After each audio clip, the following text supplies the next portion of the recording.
क्या आपने कभी ऐसा महसूस किया है कि सब कुछ होते हुए भी मन अशांत है, निर्णय लेने में डर लगता है, या फिर कभी कभी लगता है कि जिंदगी का असली मकसद ही समझ नहीं आ रहा। अगर मैं आपसे कहूँ कि एक ऐसी किताब है जो हजारों साल पुरानी है लेकिन आज के तनाव, करियर, रिश्तों और उलझनों का जवाब देती है, तो क्या आप जानना चाहोगे कि आखिर वो किताब कौन सी है?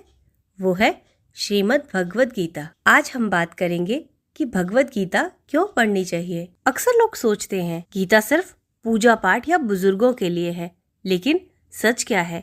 जब अर्जुन युद्ध भूमि में खड़े होकर डर और भ्रम में पड़ गए तो उनके सामने सिर्फ युद्ध का सवाल नहीं था, वो जिंदगी का सबसे बड़ा सवाल था।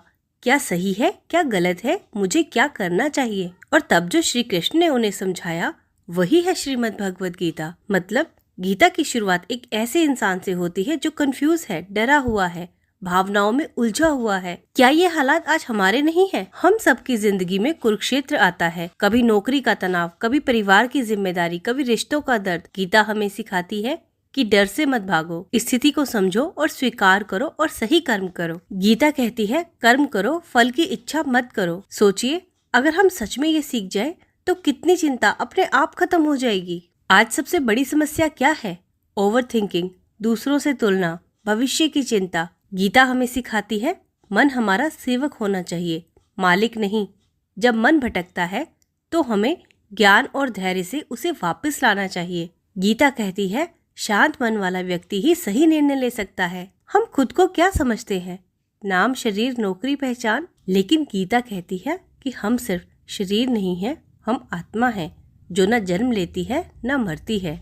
यह समझ आते ही डर कम हो जाता है, अहंकार भी कम हो जाता है और जीवन हल्का लगने लगता है। गीता ये नहीं कहती कि सब छोड़कर जंगल चले जाओ, बल्कि कहती है कि अपना कर्तव्य निभाओ, लेकिन मोह में डूबकर नहीं। मतलब काम करो पर काम के गुलाम मत बनो, प्यार करो पर स्वार्थ से नहीं। जब हम इस नजरिए से जीते हैं तो जिंदगी संतुलित हो जाती है। गीता हर उम्र के लिए है। छात्र पढ़े तो फोकस बढ़े, काम करने वाला पढ़े तो तनाव घटे, गृहस्थ पढ़े तो रिश्ते सुधरे, बुजुर्ग पढ़े तो मन शांत रहे। गीता कोई भारी भाषा में जीवन को कठिन नहीं बनाती, बल्कि सरल बनाती है। बस जरूरत है तो रोज 5-10 मिनट निकालने की। गीता को सिर्फ पढ़ना ही नहीं, समझना भी जरूरी है। और ऐसा नहीं है कि अगर हमने किसी दिन नहीं पढ़ी तो भगवान हमसे गुस्सा हो जाएंगे। अरे वो तो परभ्रम है, वो किसी से नाराज नहीं होते। आप जिस दिन चाहो उस दिन गीता पढ़ सकते हो, जितनी चाहो उतनी पढ़ सकते हो। अगर आपका मन कभी परेशान हो तो आप अपनी परेशानी मन में रखकर और गीता का कोई भी पन्ना खोल के पढ़ो, आपको आपकी परेशानी का हल मिल जाएगा। गीता को सिर्फ पढ़ना ही नहीं, समझना और अपनाना भी जरूरी है। एक श्लोक भी अगर जीवन में उतर जाए तो सोच बदल सकती है। और सबसे अच्छी बात, गीता कोई डराने वाली नहीं है, बल्कि दोस्त की तरह समझाने वाली है।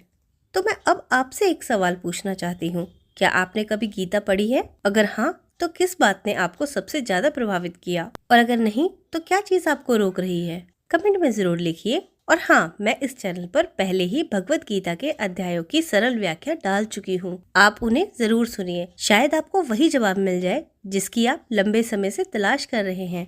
अगर आपको आज की वीडियो अच्छी लगी तो लाइक, शेयर और मेरे चैनल को सब्सक्राइब जरूर कीजिए। मिलते हैं अगली वीडियो में। जय श्री कृष्ण।